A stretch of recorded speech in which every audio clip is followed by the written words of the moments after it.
This is the last seed starting setup that you'll ever need. It's a 2-foot wide by 4-foot long, high-density station with 5 active tiers. It's fully automated with timers and uses an in-mounted airflow system to help prevent mold and strengthen seedlings.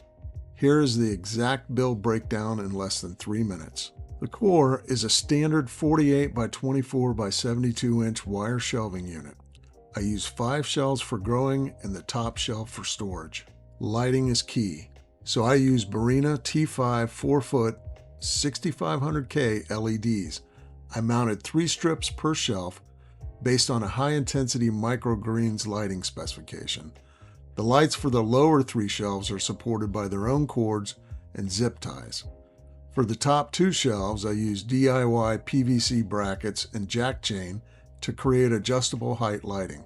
For air circulation, I mounted a single 120mm USB computer fan on the 24-inch side.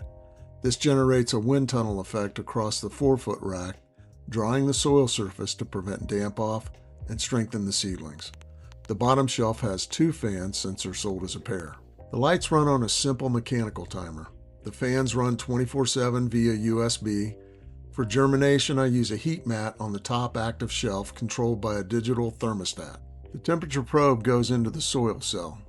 This gives you accurate root zone data, which is what matters for germination.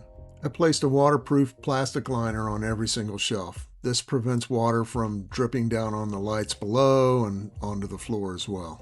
This shelf system can hold a total of 20 1020 trays.